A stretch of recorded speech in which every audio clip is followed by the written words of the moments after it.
Surprise, surprise. What's up, everybody? It is Gina Ifoe, the one and only African superstar. Yes, I'm back at it again. International award winning. Hello, hello. See the accolades in the back? Yes. I was reading some articles and I kind of wanted to touch on this topic, so I decided to pop up on you guys and discuss this topic. Big shout out to the African superstar family. When you guys come into the room, make sure you leave me something in the chat room. Also, just to make you guys aware, the platform is currently demonetized. So if you still wish to support our content, the means are scrolling across the bottom. We have Zelle, PayPal, Cash App. And for those of you in Ghana, there's also Momo available, so please let me know if you're interested in that. Yes, guys, big shout out to the African superstar family. Now, so much has been going on for me since the beginning of this year. I returned from the US a couple weeks ago and kind of hit the ground running in preparation for my Welcome to Ghana tour, my celebrity tour that is commencing on the 4th of March, which is next week. Big shout outs to Ajike, who will be joining us over the weekend. Mr. Taye Uhuru came into Ghana a few weeks ago, and he's been, doing his share organizing. I've also been preparing for my show. That is the one of the exclusive attributes of these tours is you will get a one-on-one show with the African superstar. So big shout outs to all the African superstar music lovers and fans out there. This might be for you. Just to let you know, we have decided to do another tour in October. For those of you guys that were unable to come on this go, but are still interested, that information will be posted up momentarily. We're just getting the banner prepared, the poster prepared and everything.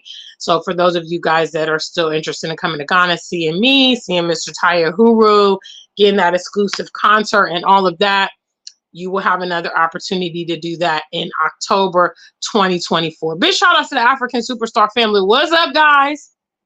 If you are here, make your presence known in the chat room. I want to talk about this topic because I'm someone who actually does not agree with a lot of comparison. I think a lot of comparison is actually destructive because you're kind of comparing apple with oranges. You are taking two totally different individuals and trying to compare them based on their own talent or contributions and all this stuff. So me personally, I don't get much into comparison.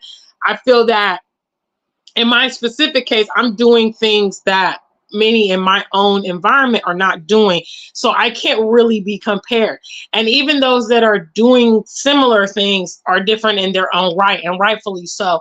And there's enough space and opportunity for us all to do our own thing here without comparison. But I realize that, human nature, social media, the mainstream media and everything continually pits and compares people against each other.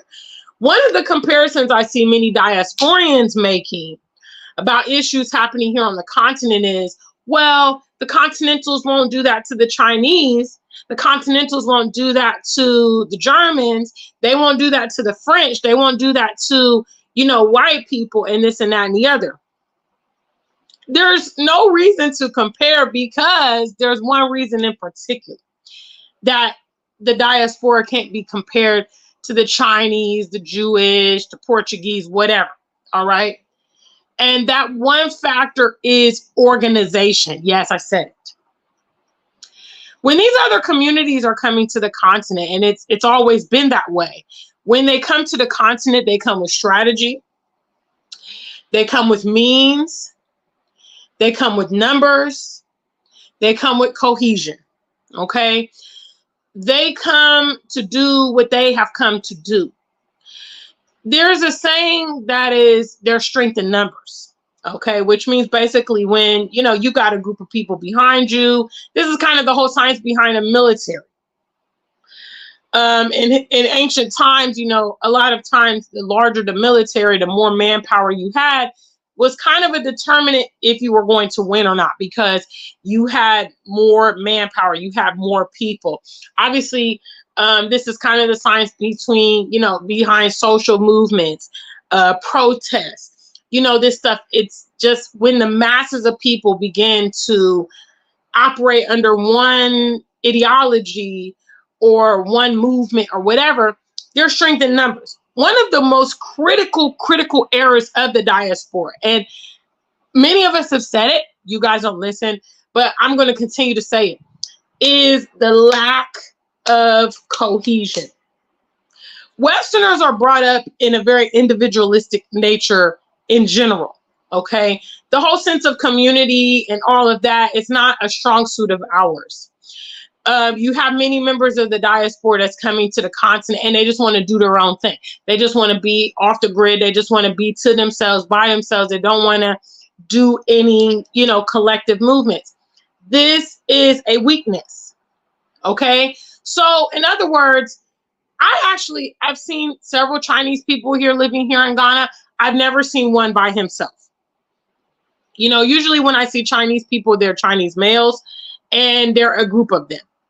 All right. Never by themselves. They work together. They live together.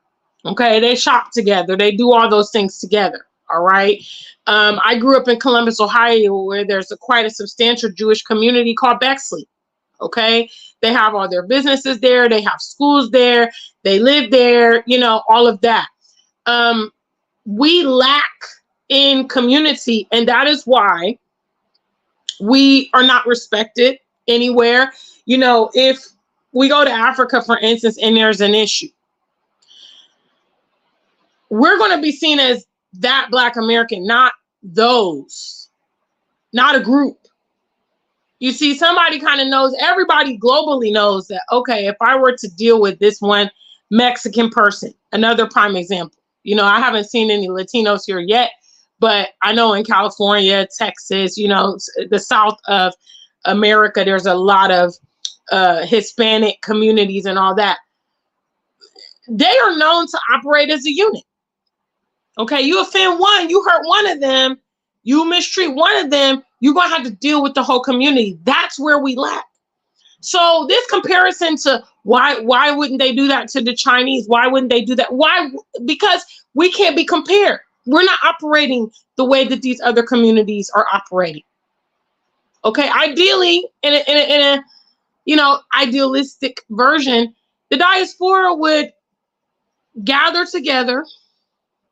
Again, a concept we talk about severally, over repeat, broken record, but nobody is ready to do it.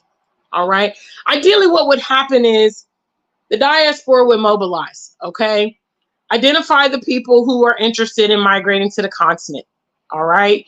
Maybe then they do subsects. Okay. So we have these folks that are planning on migrating. All right. Now we have those that are interested in Ghana, those that are interested in Kenya, those that are interested in Nigeria. Okay. Do some type of directory, or get some type of, group land together or something. Develop that area. Okay. This is nation building. This is how communities come about. Okay, but we have this whole, I'm bad by myself, nobody's going to tell me what to do. African superstar don't know what she's talking about. Diners don't know what he's talking about. O'Shea doesn't know what he's talking about. Blazer don't know what he's talking about. I'm going to do whatever. And that is why we are going to be limited in our movements here, okay? Because realistically, the best strategy forward in anything is to learn and identify the efforts made before you attempt it, refine those processes, and figure out how to be successful in your endeavors. So we look at, the only kind of example that we've had prior of mass migration from the diaspora back to the continent, which is Liberia. Okay, now some people, there's all these historians that have this version, that version, whatever. All we know is at the end of the day, that transition was not successful. Okay. But they did have the idea of, okay, let's mass migrate together. Okay. One of their failures was their failure to integrate properly with the locals and perhaps a perceived superiority complex or whatever. All right. So there needs to be some studying of that attempt. Okay. Identification of the failing aspects of that attempt, and then refining the strategy and operating in lockstep. All right. Now, I know that these things are easier said than done because we're just dealing with a lot of people that are immature, and they also lack leadership, and they also lack, the understanding of how to work together as a team. I recognize if you've grown up on this whole individual, independent ideology your whole life, you will struggle to, maybe be part of a team effort or be part of a collaborative effort when you come here. I encourage those of you guys that are really good in leadership or maybe have participated in organizations to perhaps do this, figure out how we can do this, because if we create communities, all right, and we have perhaps bullet point objectives, okay, we as this collaborative want to achieve, acquiring 50 acres of land every year for the next 10 years. We want to develop community centers, schools in our local areas. We want to impact the infrastructure. We want to, you just have these kind of bulletproofs as to what you guys are working towards. And then there has to be a lot of maturity about the semantics. Okay, because again, another weakness, a lack of maturity, understanding, okay, we're coming from different backgrounds. We're coming from different locations. We're coming from different educational backgrounds, social, economic, or maybe even different cultures, whatever. Okay, we're under the diaspora umbrella, and then under that umbrella is so many different subsets. You have Afro-Latinos, you have Caribbean, you have European, you have American. All right, you got Australian and all these Asian, where our diaspora is so super vast.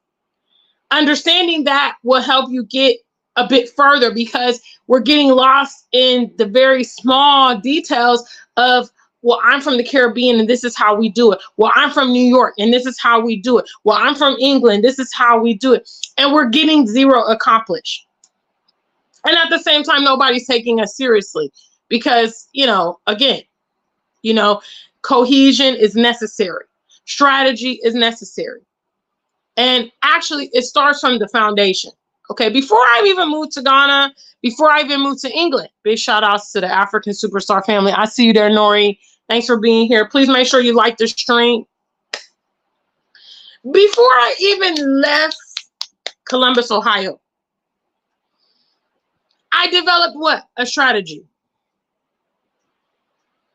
I developed a strategy as to how I was going to move to England and how I was going to afford it, and my immigration and how I was going to do this and how I was going to do that. I didn't get to England, drop off the plane, and then say, okay, let me figure out. I did prior travels to the UK.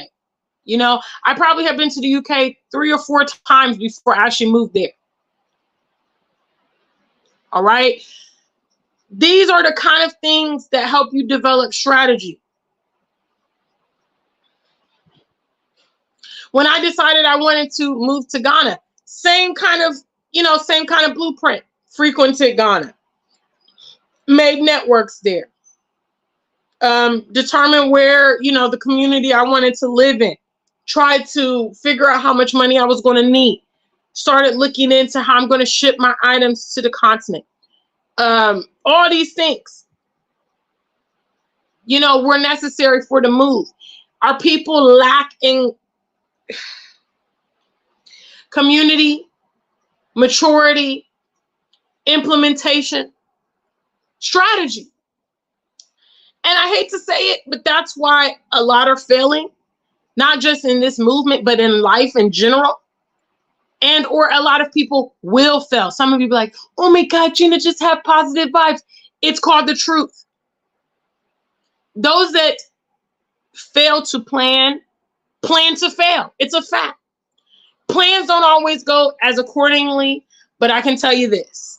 If you live by the seat of your pants, the probability of you achieving a lot of things in the future is highly unlikely. The people that you see that are most successful, most productive, they plan. It is a fact. You can't tell me CEOs of Fortune 500 companies, entrepreneurs, athletes and musicians, that they just got there by osmosis. No. Athletes, musicians, practice, rehearse every single day, spend time making music, training. Okay?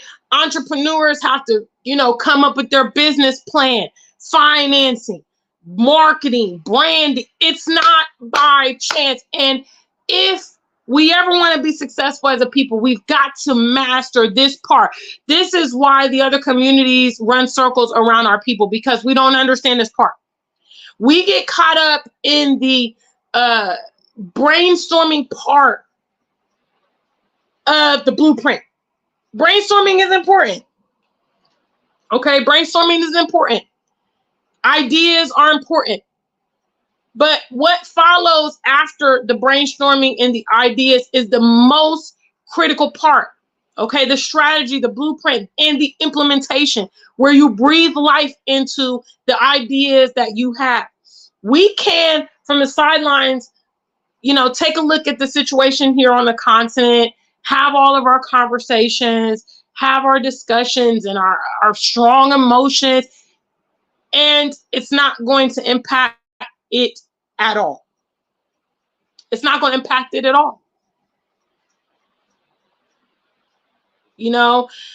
If you are a smart person, when you identify problems, the very next action that you take after you identify problems is trying to formulate solutions to these things.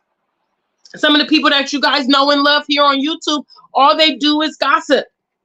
All they are is celebrity news and celebrity gossip. That's all they do. Because whatever grievances they have, they follow it up with zero practical information, solutions, anything like that. Or even products. For them to say, I identified this problem when I moved to Gambia.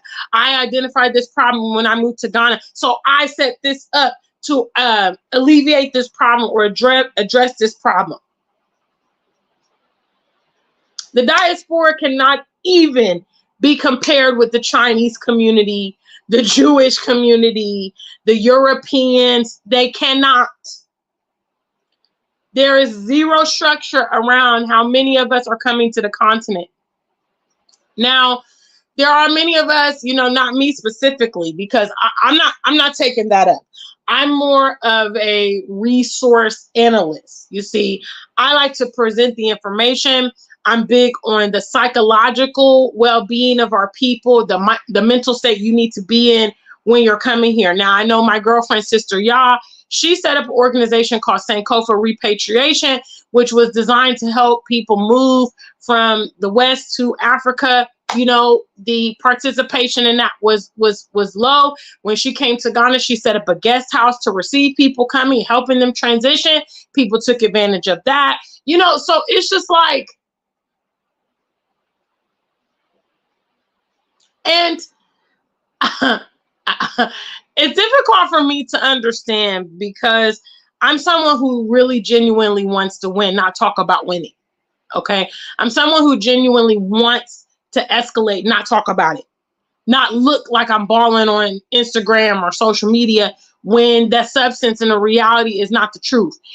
I think a lot of other people just want to be part of the energy that is surrounding moving to the continent, but they don't genuinely understand it, or they're not willing to go through the transition. I don't know.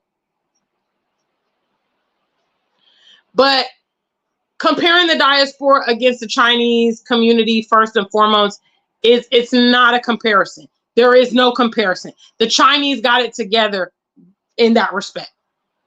And just like I pointed out, the Chinese did what? They strategized before the people came to Africa. They made their plan as to what they want to do, how they're going to do it, what's necessary, who they're going to send. They did all that planning in China. Okay, so what does that say to members of the diaspora that's interested in this? You guys need to mobilize. If you're not a leader, if you're not a pioneer, if you're not someone who can get out there and do it, I recognize my plan to come to Ghana has been in motion for a long time. It's not what some of you guys have, eventually come to your reality, like, okay, now I'm ready in 2019, or maybe during COVID, you came for a year of return. So then you start turning your eyes to the content. I had to actually figure it out on my own. And I didn't even have a lot of other people interested at the time I was planning to come. But now in 2024, there seems to be a lot of people expressing interest in this movement. Mobilize. Some of you guys are in the Eastern Star. Some of you guys are in sororities or fraternities. Some of you guys are part of, groups and organizations. You guys know how to mobilize. You guys know how to organize events and all this kind of stuff. Do it. Hold an open house in your city or something. Get some people together and set some parameters to identify who's serious, which probably means money. Okay, some kind of collateral. I know for my upcoming show next week, I had a few artists reach out to me about opening up for my show. Now, obviously, it's a one-man show. Hello. So I really wasn't considering any openers, but my management told them, hey, you have to actually pay, it's a nominal deposit, performance deposit, because I've been through the situation here in Ghana where people come late to events, people don't turn up at all, and all of that. Now, it's my show, and I'm not going to be waiting on any other person. So if you're serious, you got to pay the fee to participate. Simple. So if you guys are creating something where it's like, okay, identifying the diaspora that's interested in the continent, I would say you start with that umbrella. Okay, start with that. Then you have the subsets. Okay, you have the Ghana, the Nigeria, the Kenya, the Senegal, the Gambia. Okay, so you identify where these people are potentially interested in going. All right, and then you organize. Okay, this is what we're going to do as a group. Okay, we're all going to put in $1,000 and we're all going to buy this plot of land and we're all going to develop there. Okay, maybe you guys give a date. Okay, we're going to do this in a year's time. Start regular meetings, dues, all that stuff. And this is how you mobilize. That way, when you land here on the continent, you're not on your own. You have some strategy. You might have some capital. You have kind of a blueprint about how you want to operate. I'm telling you, this is what the other communities are doing before they come here to Ghana. Some of you guys have been talking about coming to Africa now for 5, 6, 7, 8, 9, 10, 20 years. Meanwhile, your rivals, okay, when they heard about maybe the economic opportunities here, that was their next trip 5 years ago. So they came, surveyed, and started figuring out how they're going to work it all out. Meanwhile, we in the diaspora are still talking about we're Native Americans, we're indigenous, Africans don't like us. Why is there visas? We should have free. We're going to be left out of this, guys. Well, excuse me. Let me recuse myself. Not me, but those of you. Okay, because me, I'm already doing my African plan. Okay, I'm already here on the ground. For 4 years, I've already been here, going back and forth, figuring it out, strategizing. I'm not going to be left behind, but I'm not going to be left behind because I practice SMP, the mission statement of this platform. Okay, strategy, maturity, and patience. All right, I'm not going to be left behind. Sister Y'all's not going to be left behind. Lady Visionary's not going to be left behind. RJ Magdi, Black Acre, like all these diasporians that are here on the ground, doing what they got to do, dealing with the challenges, the cultural differences, the language barrier. They dealing with all of that. Taking it in stride. Going forward. Going forward. We won't be left behind. If you don't want to be left behind, you need to get a strategy. If you are strong enough to do it on your own, I recommend you do it on your own. I personally recommend doing it on your own because you don't have the liabilities of other people. But if you do it on your own, you need to have the wherewithal to do it on your own. Okay? Don't get out there on a limb when you can't manage, you've bit off more than you can chew. But I'm telling you right now, comparing the Chinese to Black Americans, comparing the Chinese to the diaspora at large, comparing the Chinese to Black British is completely misguided, because the Chinese got a whole system about what they're doing, and that's why they're achieving their goals here. And in 20 years, we know their presence is going to be heavy on the continent because of the what infrastructure they're putting in today. Okay, while we're busy podcasting and talking about nothing, participating in gender wars and doing dumb stuff in diaspora wars, these foreigners are moving in, encroaching, doing what they got to do. It's always the same story because we're too emotional and we don't focus on the ways to get it done.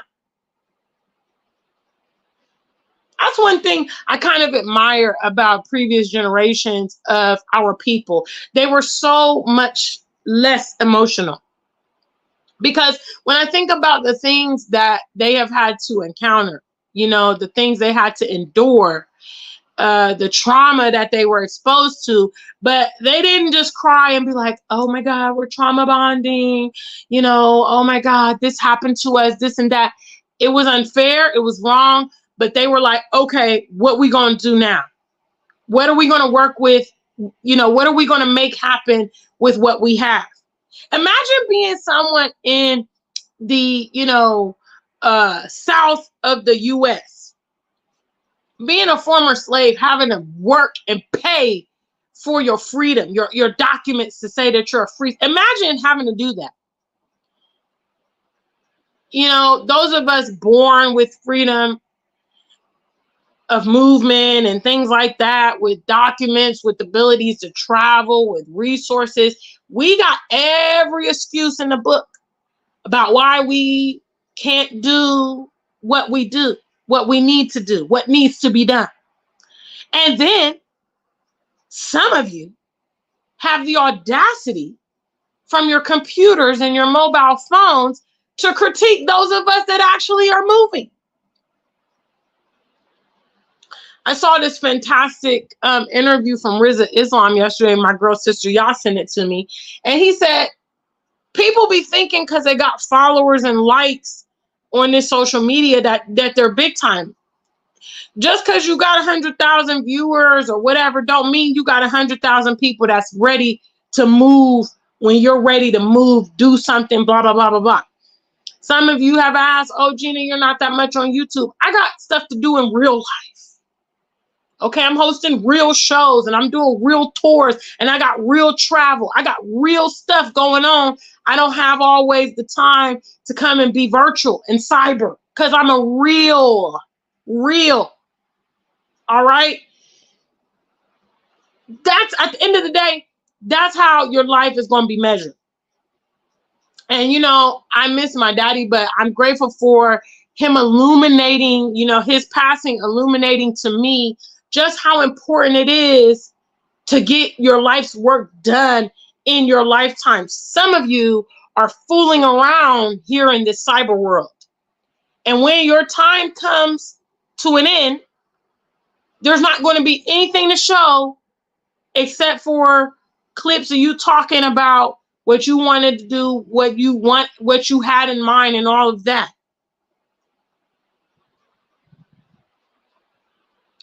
Big shout out to African Superstar family. All right. So let me check at the comments. I see you there. We got 19 of you. Make sure you like the stream if you're happy to see your international award-winning African superstar. Again, special shout outs to the Welcome to Ghana tour that commences on the 4th of March. Big shout outs to GK. She's traveling in on Sunday. Both Mr. Uhuru and I will be there to greet you at the airport in grand fashion. Yes. And we are excited to host my Welcome to Ghana tour exclusive concert, which will be happening on the 5th of March. If you guys missed it, you missed it. But we do have another tour commencing in October. So we will momentarily be releasing the information on that. If you missed this tour, you won't want to miss the next one. Hello. Yes. So big shout out to African Superstar family. We got Nori in the building. First and foremost, we got Melody. I see you there. Nori says, how important is trust when investing with the group collaboration? Trust is important. I mean, obviously, you don't want a leader that will maybe run away with the proceeds. Obviously, that has happened sometimes. So what's necessary in that case is the infrastructure. You know what I mean? I would say that perhaps several people need to be involved in the structure of how it is going to be run to provide the transparency. It shouldn't kind of be like the whole, pyramid scheme where you have one man sitting at the top and you have all the people at the bottom and the left hand doesn't know what the right hand is doing. That's how a lot of these people run unchecked. They're spending the money, they're living lavish lifestyles, they're doing all this. Why? Because nobody's monitoring what they're doing.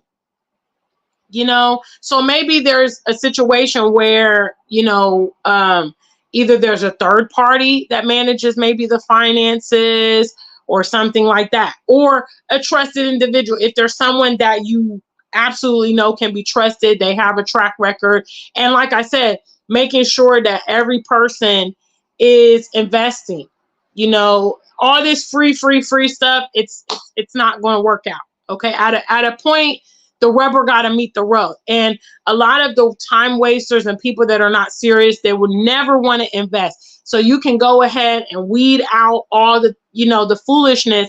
That's why do you think, designer clothes charge exorbitant prices? Certain properties and certain schools charge high tuition, and certain travel destinations are very expensive. It's not that that beach and that palm tree is any more special than the one at St. Thomas or Jamaica. It's that they want to weed out the riffraff. They know by making certain things more expensive, it's going to make it unattainable for a lot of people. And the people that are able to afford it are probably going to be in that position more. They're going to have more means. They're going to be more serious because it is expensive.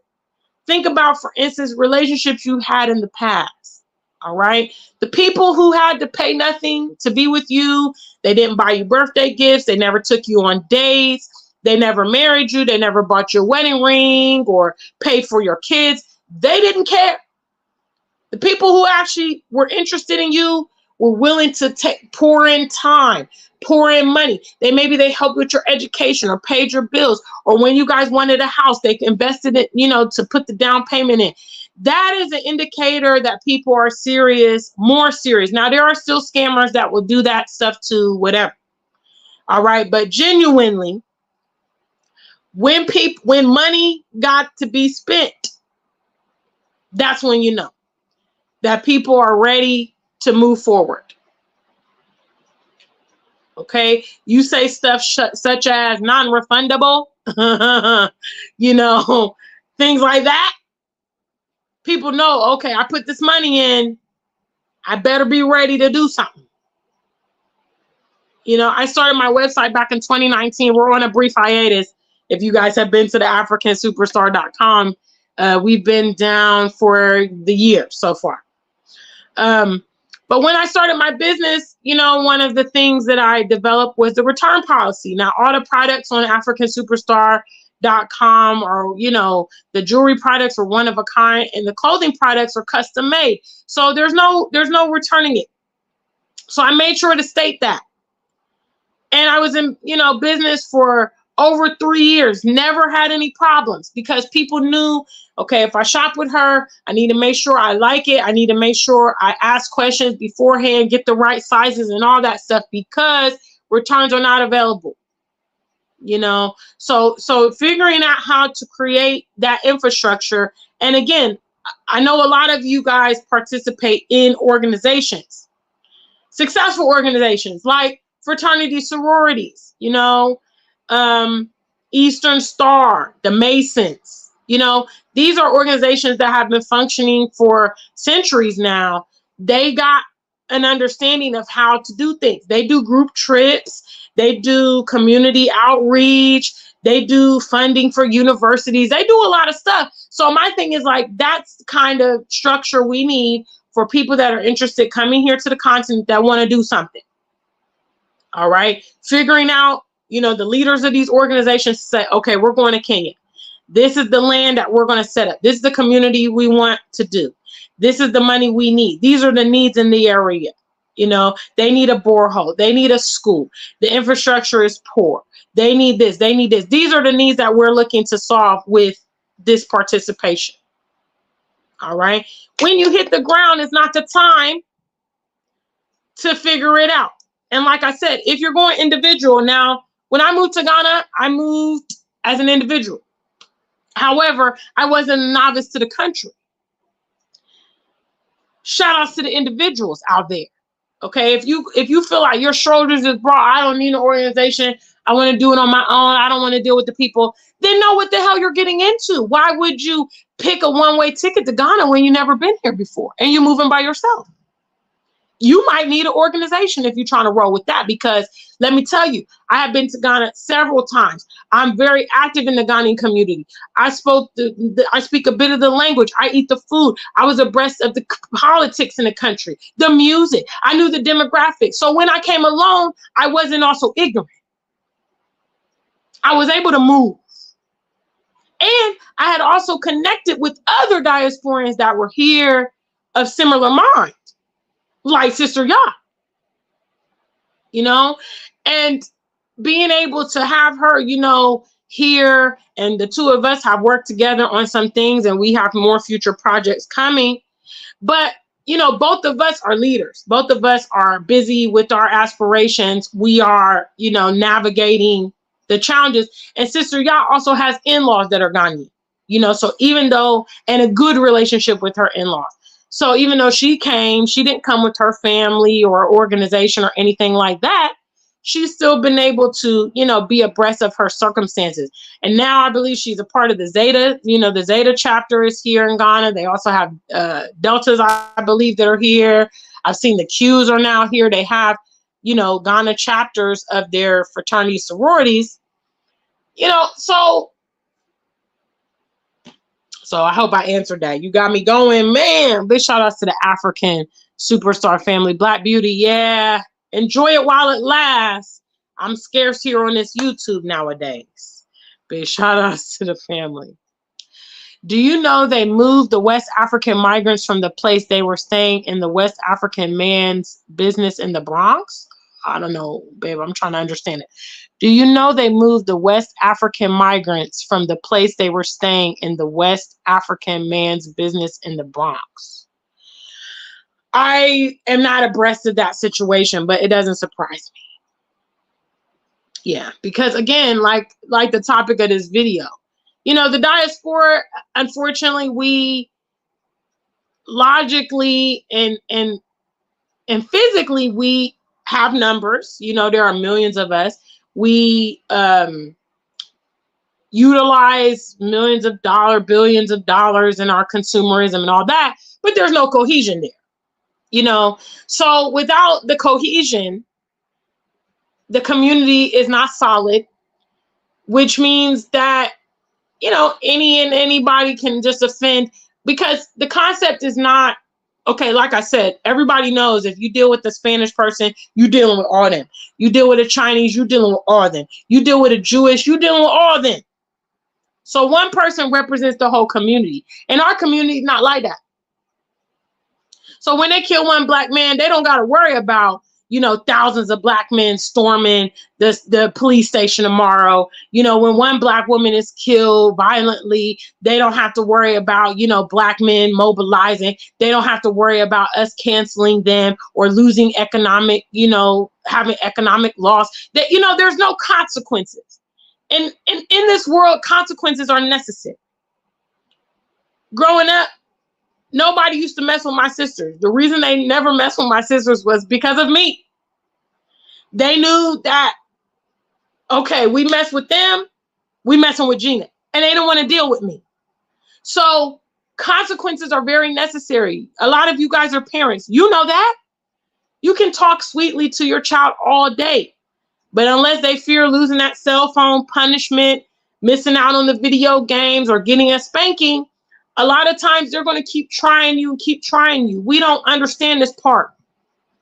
There has to be consequences for offending our community, for abusing our community, members of our community.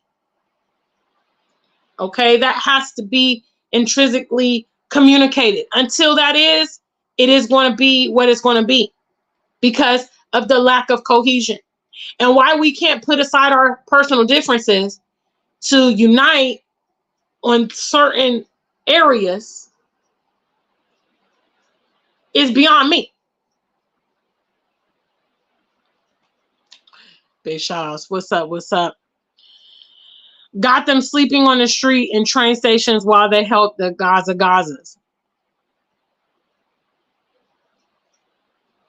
African Wahala says, I won't lie, I respect your doggedness for staying in Ghana for those amount of years. I'm the real deal. Hello. And I always knew I was the real deal. And I knew that you're going to have doubters when you're making this journey. But I knew what I was capable of. I knew that if I stand on business. You see what I'm saying? I wish more of my peers will be resilient to understand what we are trying to accomplish here on the continent. Many of us were fed up to the point that we considered this option, and we should not easily forget that when we get here and then we start encountering whatever situations we have here. We should just be focused, solutions based. That's it. You know, extracting all the emotion from what we go through and the harsh reality that is our life, and focusing on implementing the change. You know, that's where our focus should be. If that's where our focus should be, we would not get caught up in all of these things. I mean, to be honest with you, I kind of admire how the Chinese operate. I really, really do. And I wish that there was a Black community like that I could be a part of, because to me, they're not emotional people. You know, they're very emphatic. They know what they came to do. They believe in, you know, I don't even think they believe much in natural talent. I think they believe in training. They believe in practicing and perfecting whatever it is that they seek to do. You know, and with that methodology is what is bringing them to the forefront. That's what's making them a world leader, because they were willing to sacrifice, work together for times that these things weren't fruitful, to see them become fruitful. You know, training their children in the way they want them to grow, you know, filling their heads with lots of propaganda that empowers them, because the Chinese people believe in their country, their products, and everything. And I mean, the model is there, but our people don't want to take it. Our people don't want to emulate a winning strategy, and that I don't understand. You know, I have a winning mentality. I want to win. I don't want to lose. I don't want to waste time. I recognize I can do anything I want as long as I figure out the blueprint, walk with the blueprint, be resilient when obstacles come. Very simple. I didn't come into Ghana was not a trendy move for me. It's the lifestyle I want to live. You know what I mean? And I'm going to fight for that.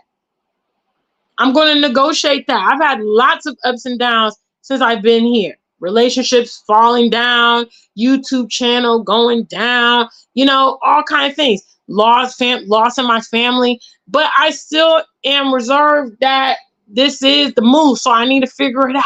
I need to work it out. I need to figure it out. I need to overcome these obstacles. Big shout outs. What up? What's up?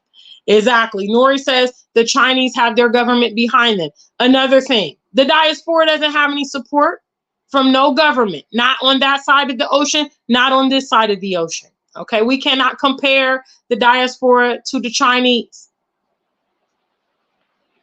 Black Beauty says the Chinese lady is making money off the government while she assists the migrants living in her home. Facts. Big shout outs. Mubarak says Black diasporans en masse aren't serious, just all talk. I would have to agree because there's no evidence otherwise. Huh?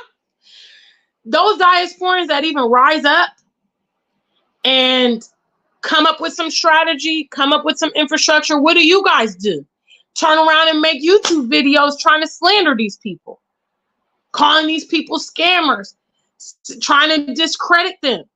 There's whole platforms dedicated to that. So no organization coming from the home countries, okay? You guys haven't mobilized there, but you guys can protest all day now. I did see y'all protest for George Floyd. Yes, y'all came out. Y'all come out for the LGBT, animal rights, feminism. Y'all do all that. Y'all can do all that. Huh? Y'all can wait at Walmart, you know, for the brand new toy, Black Friday. Y'all can do all that. But you haven't had the mind to do this. Okay, let me locate the diasporians that are ready to go to the continent. Let's get some strategy. Places like Atlanta, New York, Chicago, where, I mean, there's a lot of Black Americans that claim they're interested. This is a necessity.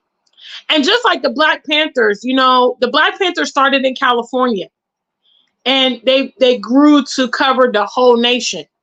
Once there becomes some kind of, you know, organization established or whatever, that will, you know, other people, because people are copycats. They're going to copy what you do once you do it. Once the leader does it, once the innovator creates it, everybody just copies. That's what they do.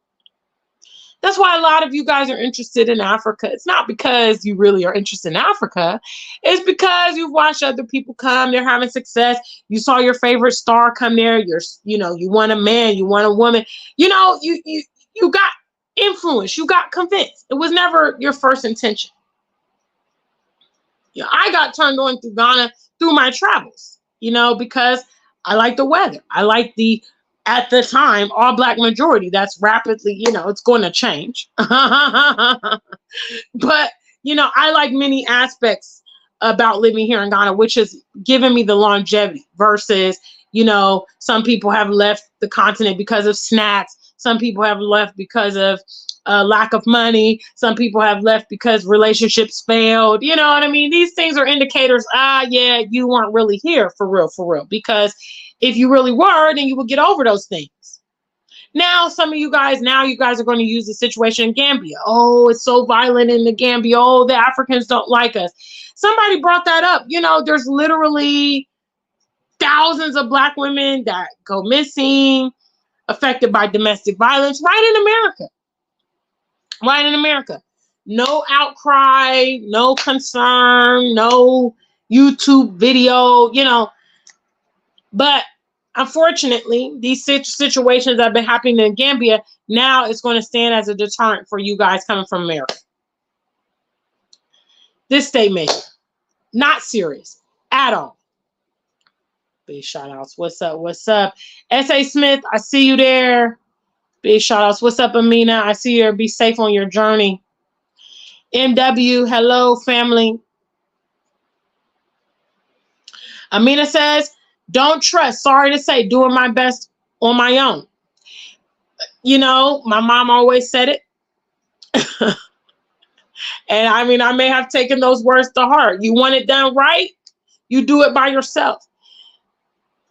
Some people have the vision. Some people have the tenacity.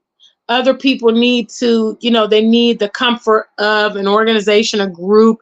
I mean, I recognize some of our people, they are senior citizens, you know, so they definitely don't want to be on their own in a new country and things like that. And even here in Ghana, there is a community in Pram where a lot of the retirees live and things like that. You know, It's necessary for some people. Other people can go on and do their own thing.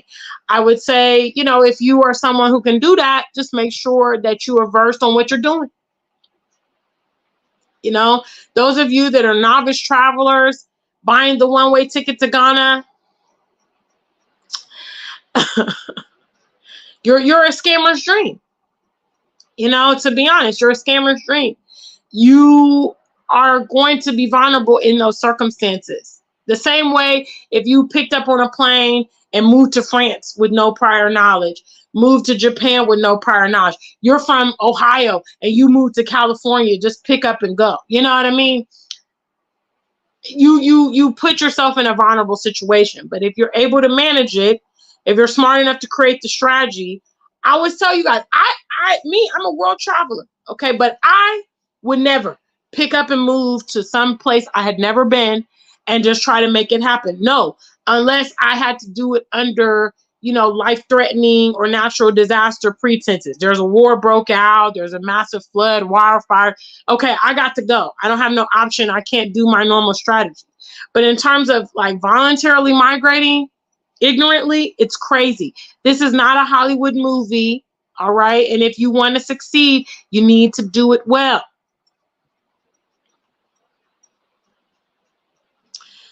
Kamala's heiress says, surveillance will save us all. I've never seen so many embarrassed majoritarians behaving themselves like normal citizens for once because they know they are getting filmed.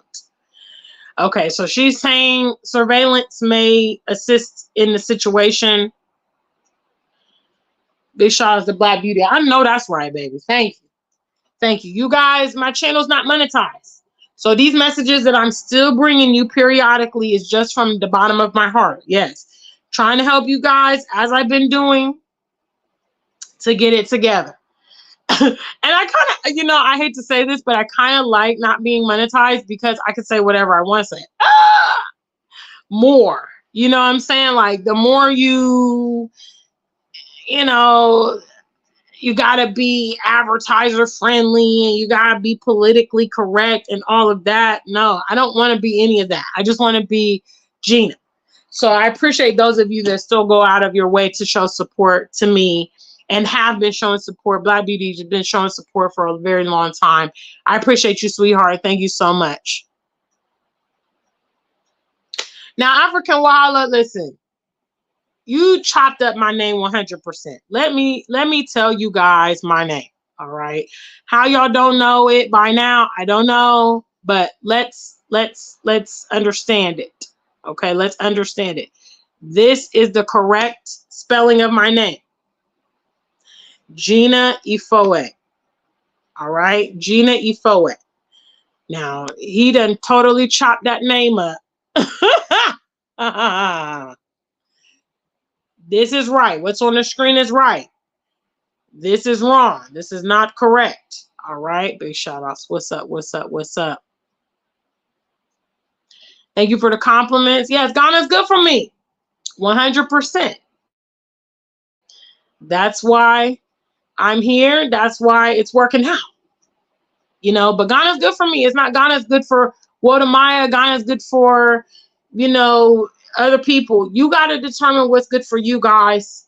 You got to figure it out, you know, and you got to ride with that. Because some people might say, well, I don't like, you know, I can't tell you. I wish I had $1 for every time I hear, well, I don't like Ghana. Ghana's too expensive. Well, it's too hot. Well, you know, Ghana's too small. Okay.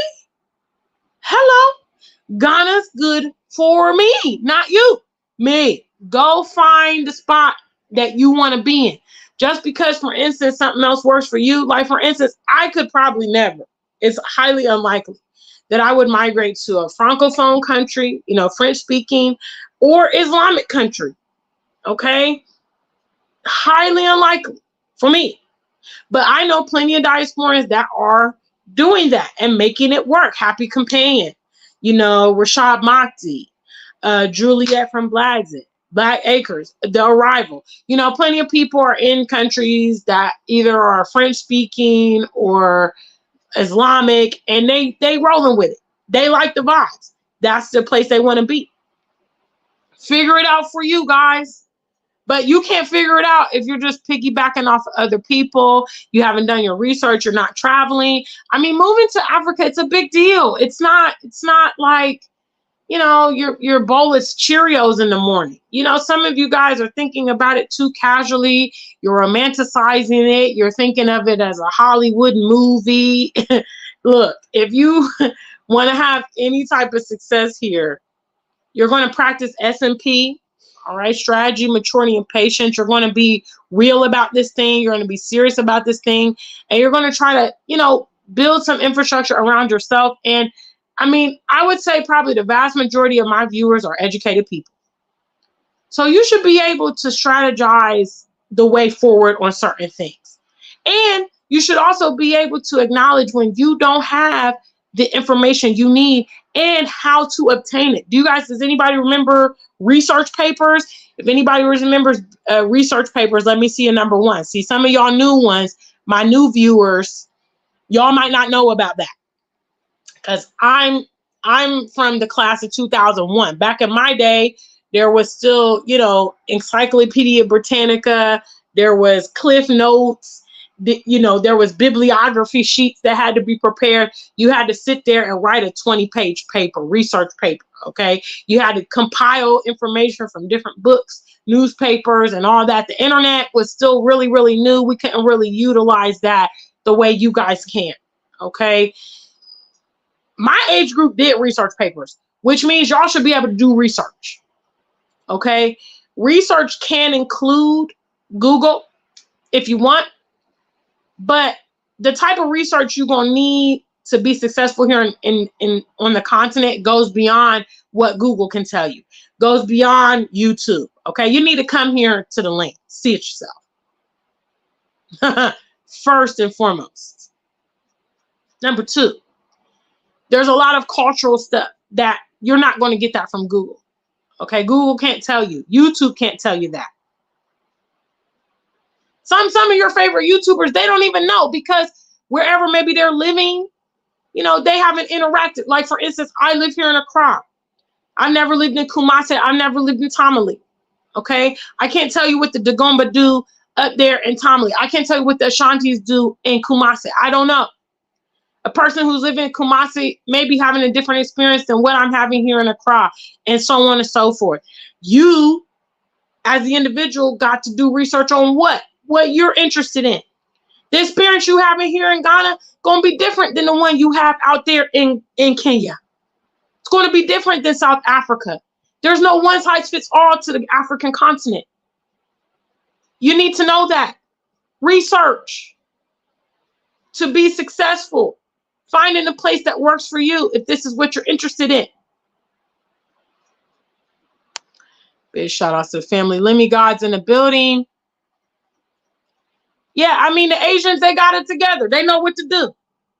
They know what to do. All the BS that our community is putting ourselves through, if we would just stop, drop, and roll, take a look at them, say, hey, who's winning out here in this game?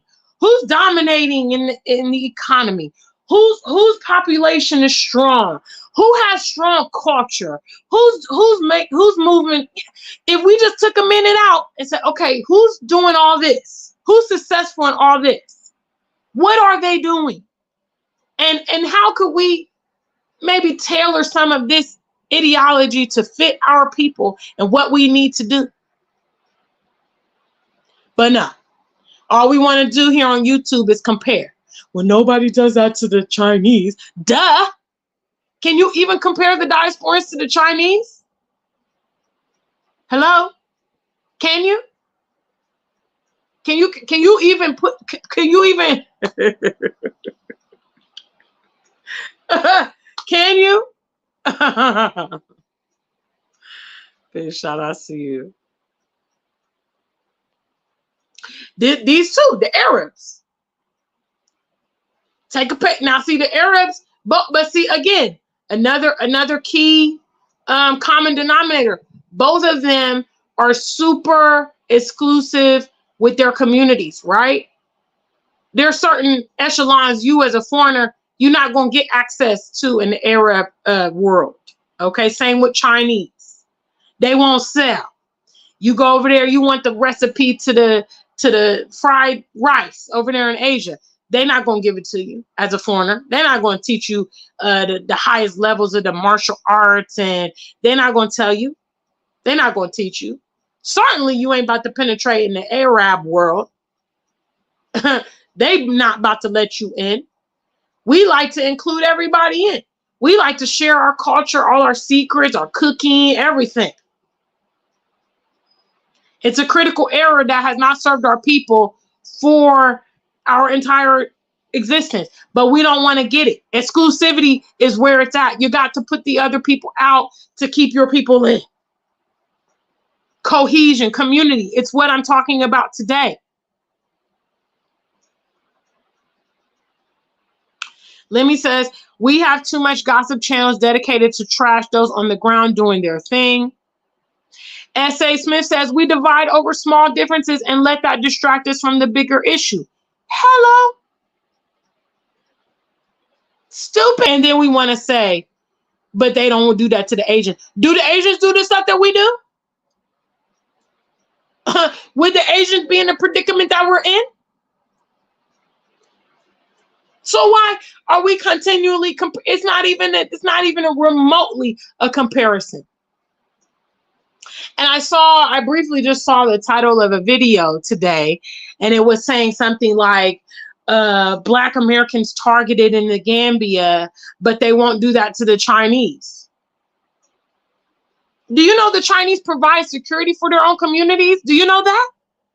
Nobody had to tell them, hey, we need to get our own security. We need to have our own police. Hello?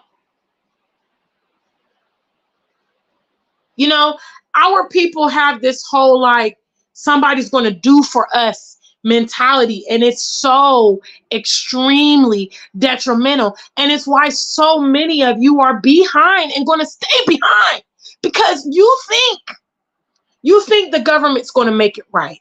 You think somebody's going to fly out of the sky and come and save you. You expect, you know, the African governments to absorb you and accommodate you. You expect everybody to do everything. It's never your fault. You don't want to apply yourself. You don't want to invest. You don't want to set yourself up to win. Study the people that win. Do you know one thing that I learned in all my travels that has helped me avoid a lot of Wahala? Let me give you a pro tip. Pro tip. One of the strongest suits that I have that many diasporans lack, and not just diasporans, but Americans in general, is learning how to integrate with the locals. Okay? You need to show yourself friendly. You need to learn a bit of the language. You need to understand cultural norms. And you need to demonstrate that to the people. In ancient times, this is how people would create, relationships and alliances and become allies. Is because, I know in Japan, it's a big thing about how they greet each other and all that stuff in business. I believe they might bow or they nod the heads, and they have all these cultural things they do. Americans feel like that stuff is beneath them. They don't need to do that. You see, that's why, in short, I'm not really failing here in Ghana the way other people are failing. Other people are failing here in Ghana because they want to come here. They want to hold up with the other diasporans. They don't want to learn the language. They don't want to eat the local food. They don't want to know. They don't even know what's going on in Ghana or care to know. They don't know the music. They don't chill with locals. They don't go to, and that is why they're failing. And I've actually applied this methodology in every place I've gone, which has made me an asset. When I went to Egypt, like I told you guys, I wore kaftans and covered my head. I'm not Muslim, but I recognize that's how they do there. And that's why when I was there, I wasn't immediately swarmed by all the vendors selling stuff and all of that, because I stood out like a sore thumb. Because at first glance, they couldn't see. People complain about getting scammed and all that stuff here on the continent or wherever they go. If you knew a little bit of the language, maybe you wouldn't get scammed. I said it. Said it. You know, when in Rome, do what the Romans do. You guys understand that with all the other countries out there. You understand it. I see black people that get British accents. I see black people that go learn Chinese and all of that, dressing up like geishas. They want to dress like the Saudis when they go to Saudi America. They want to learn how to fit in every other place except the place that they should be trying to fit in, trying to figure it out. We already have the competitive advantage of being part of the majority here. Give yourself more an advantage. The more you know, the better it is. Simple. I know I'm on a tangent. I know. I'm so sorry. I'm about to try to wrap up. Oh. Ingrid says the white man don't like us in America and UK, but we're still in those countries. Man, you ain't say nothing but a word on that. But you know, at the end of the day, Ingrid, a lot of these folks, a lot of these Negroes, they want any excuse not to come to Africa. They want it to fail. They don't want us to be successful so that they can be justified in not doing anything and being stagnant. Because now people that don't like Africa, they're going to use, like I said, they're going to use this situation of the Gambia. And it's so violent over there. It's dangerous. Why would I saw some people in the comments? Well, why would I leave here and go to the Gambia? Hello. I want to let you know, I mean, God forbid this happen. If 100 diasporians were killed in Gambia this year, it wouldn't even scratch the surface of how many Black Americans are killed in America this year. And yeah, you might say, well, the Gambia is much smaller than America. Okay, let's take a city. Let's take a state. Who's willing to barter that there'll be more than 100 deaths in New York City this year?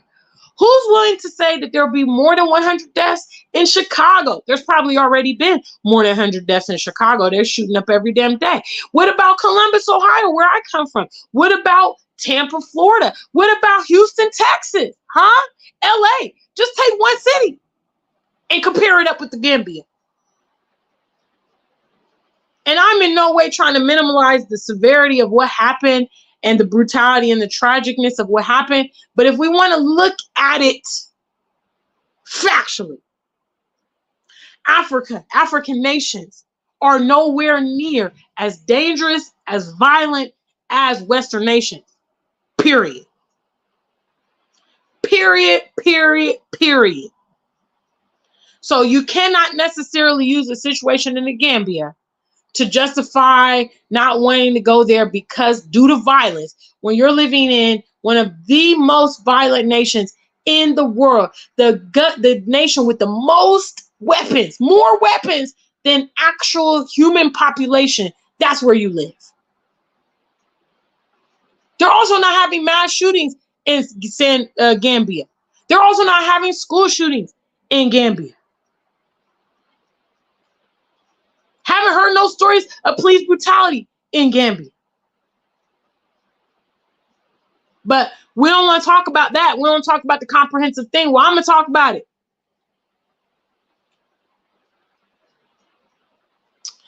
Let me says, I know a Portuguese lady who went to Mozambique in 2013 with only a suitcase, not enough money. But now 11 years later, she goes on holiday to Portugal in business class. She is thriving big. That's a Hollywood ending. It can happen. It's not advisable. Probably for her, I don't know how many other people tried it and failed. Please come prepared to the continent if you want to make it. What's up, Devfly KM? Big shout outs to Ingrid. SMP, it's the mission statement of this platform, okay, which stands for strategy, maturity, and patience. That's all. Okay, you people keep asking me, well, what do I need in God? You know, how do I move in it? SMP. That's what you need. That's what you need, among other things. But first and foremost, that's what you need. Strategy, maturity, patience. Without it, you're going to struggle here because there's a lot of things that you can, you know, exploit that you can't make it. You can't struggle. I mean, you can't survive. Big shout outs to those of you guys that know about research papers. That was my mission. That was my trivia question. Okay. research paper, all right? Gathering sources of information, figuring it out. That's what you need to do if you're interested in here. Maybe I'm just too old school, but then again, I'm not trying to talk or flex, but I kind of have the longevity now to talk about it. But I've been telling y'all all along how to do it, how I did it, what I recommend. You can obviously innovate other ways. Be successful in the things that you do, guys. I want you to be successful. I understand that although many of our people don't realize it, we are a part of a group. I want success for my peers. I don't want you guys making me look like a loser because you're family, because that's what indirectly happens. You know, so in the things that you do, please be successful, be strategic. If you're someone who fails the strategy, you know, in the past, let this be your opportunity to do well with strategy. Something as massive as a move to Africa deserves a little bit of strategy and research. Yes, it does. Yes, it does. Big shout outs. What's up? Thank you. I wasn't trying to blow you up. It's just, you're not the only one who misspells my name. So I just want to take that opportunity to show you guys how it is spelled. Okay. So this is my name, Gina. It's Gina. It's phonetic. If you sound it out, it makes sense. Now, Ifoe, obviously it could look like Ifo in English, but the pronunciation is Ifoe. Okay, so big shout out to the African superstar family. Ingrid says, our people don't want to do for ourselves what we should be doing. We look too much to the government. Big shout outs. What's up? What's up? What's up? She's Black Beauty said, and this is just the truth. She says, you want to save money, you got to get in with the locals. Plus, the local food is so much better than Hard Rock Cafe in Lagos. And, you know, again, the local food is going to be healthier. You know, many of us come to the West with health problems, you know, weight issues, diabetes, all this stuff. We need organic food. We need prepared food. You know, when I went to the U.S. recently, I posted on my Facebook, I gained 20 pounds in 6 weeks. And when I came back to Ghana, I was so swollen. My feet were swelling for 1 solid week. Okay.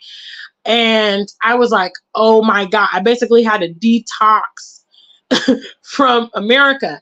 And when I was looking, because my feet don't swell, you know, that's something that doesn't happen. So I was looking online trying to find out why they were swelling. Obviously, they will swell after a long flight, but for them to be swelling for a whole week was crazy. And it was saying that it's due to too much salt, due to processed foods. And I'm not gonna lie, when I went to Ohio, I was eating some of my favorites. I went to the Japanese steakhouse. I was having Donato's pizza. I was eating a little bit of McDonald's. I went to the Brazilian steakhouse. I was, you know, I was on vacation mode, but I ate too much of it and I gained weight and my feet were swelling. So when you come here to the continent, you're going to have to detox. And the food will maybe taste different to you because you're used to that process, this and that. You know, it might taste a little funny. And obviously here in Ghana, a lot of the foods are spicy, you know, but there's, again, a reason for the spice. The spice clears out your system. It gets mucus out of your system, makes you healthier and all that stuff. So, you know, it's a programming thing. When you come here, you need to get abreast. If you want to live in your Western bubble here in Africa, it's going to be very expensive. You might be isolated and you're kind of setting yourself up. I know that I have Ghanaians that ride for me. You know, I know if a situation were popping up, they will not just leave me out there to dry. And that's why you create those alliances. You know, they do things for you, you do things for them, you know, you show yourself friendly and all of that. That's how relationships in Africa, social currency is top. Okay, social currency is going to open all the doors. They don't care if you got a PhD, you're from the Ivy League. They don't care if you've been in the Black Business Better Bureau for 10 years in America. You're starting from scratch, all right? So you have to build yourself into this society if you want to excel. If you want, you know, favor, if you want doors open to you and stuff like that. Okay, big shout outs. What's up? Let me also co-sign that when you move to Africa, attempt to blend in with the locals. And let me preface this by saying what I said on a previous video. Now, we cannot excuse the wealth gap. Okay, now the general people we're interacting with here in Africa, they're not going to be on our financial level. Even if you come here and you feel like, I don't have much money, you know, I'm not rich, I'm broke, whatever. Okay, you're not on the same financial level as the people you're interacting with, your boat drivers, your Uber drivers, your hairstylists, the personal trainer at the gym, you know, a lot of the working class folks you're going to come and interact with. You need to probably locate and fraternize with people that have equal or greater than what you have. Okay, trying to fraternize with people that are scraping to get by is a recipe for disaster. Okay, yes, they're going to be charismatic, they're going to be sweet, they're going to have all the time for you, and you're going to be like, oh my God, this person's so dynamic. And a lot of you ladies that like to pick up projects, you're going to look at this man and be like, oh my God, he just needs a little help, he just needs a little support. It is a recipe for disaster. Okay, I told you guys, the people I fraternize with here in Ghana have equal, but a lot of them have more than me. Okay, they have cars, they have mansions, they have businesses, they have families. You know, they're doing better than me. And that's how I like it, because it saves from them looking at me with their hands out because they have more. They don't necessarily eat what I have, or they can match my level. We go out to eat, they can pay for their own meal. You know what I'm saying? Or sometimes they even accommodate me. You know, and or some of those people have traveled, so they can understand that just because you lived in America, just because you lived in Europe, doesn't mean you're rich. They've gone to school there, they've lived out there, they know. You know, the affluent people here are world travel. You know, yes, you're not going to find them in your boat car. Yes, you're not going to find them braiding hair on the corner, but that's up to you. You know, I know a friend of mine from Louisiana. She joined the Rotary Club, which is like a community you know, community organization. They provide water and they do all kind of like community outreach and all that stuff, you know, to get her fraternizing with the professional crowd here in Accra. These are the kind of things you need to do. Guys, think. Okay. And this doesn't also mean that you step on the neck of the locals. Okay. It doesn't mean you talk down to them and you're rude to them. You pay them the same respect they're due. Okay, but you just don't take them home and elevate them to a position that may be a bit much for them and putting you in a vulnerability. Okay, it's called being polite. I know a lot of Westerners don't know how to be polite. You're friendly. Hi, how are you? You know, you make small banter, but it doesn't go too far. Okay, because it never works. Very rarely. Usually problems stem when people are on different levels in life. Envy and jealousy, hatred, and all that stuff comes from those situations. All right, big shout outs. I'm about to have to wrap up soon because the comments is a lot. The comments is a lot, and I think the donation is not a lot, so I can't be here going on for 2 hours with y'all. S.A. Smith says, we were indoctrinated to see only one type of political system as the right one. So we frown at socialism and communism. Those systems might work for other groups and democracy might not. Absolutely. That's a very good point. Thank you, Ingrid. I appreciate it. She's talking about they don't try to blend in. They want everyone to know they're American and foreigner. Yeah, I mean, a lot of people are proud to be American. And the irony is they don't really know. The more you travel, the more you know that the world kind of looks down on Americans. They think we're stupid. They think that we are rude. They think that we don't know what's going on. Black Beauty, I got your Cash App, babe. Thank you. She sent 5 on it. They shot us to Black Beauty in the building. Yeah, and so it's really not a bragging right, but I mean, some people think that it is, you know, but that just goes to show what they know and the level that they know, because the more places you go, you'll get to understanding how people view us, and especially Black American people.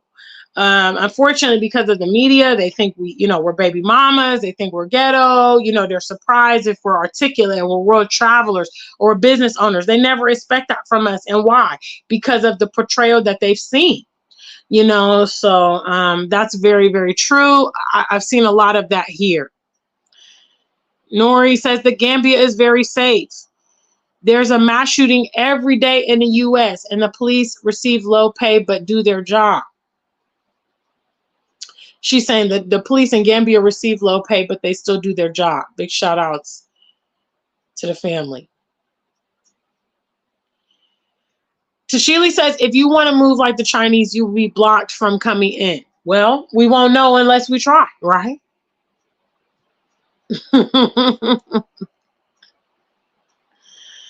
You know, we won't know unless we try. I mean, we ain't trying. So we can't say that we've been blocked. I mean, right now, you know, the diaspora is welcome on the continent. Tours of the diaspora are welcome. Who's to say that those tours aren't actually investors? A lot of these people coming to the continent, they come as tourists, but they're actually scoping out what they want to do and how they want to move. You know, our people just need to develop a strategy. I'm always going to say that. I'm always going to lean towards that because that's what's made me successful. And that's what's made me successful in comparison to some of my peers who are not successful, is the fact that I have strategy and planning. You see, now I devise my own plan because I'm able to do that. I think the more you plan, the better you get at planning. But I think it could work. I mean, again, people plan for cruise ships. They plan for birthday parties. They plan for all kind of events, weddings, family reunions. Why can't they plan for something practical like this?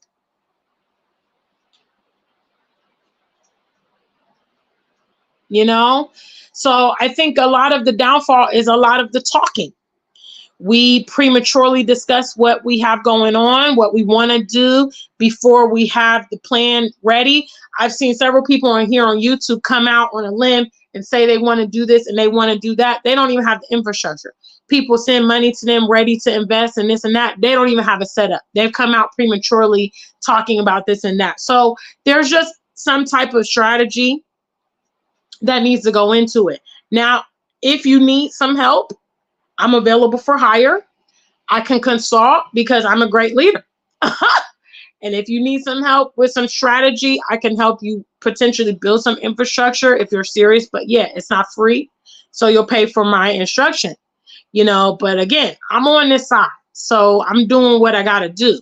As far as here in Ghana, I do have, the land plug.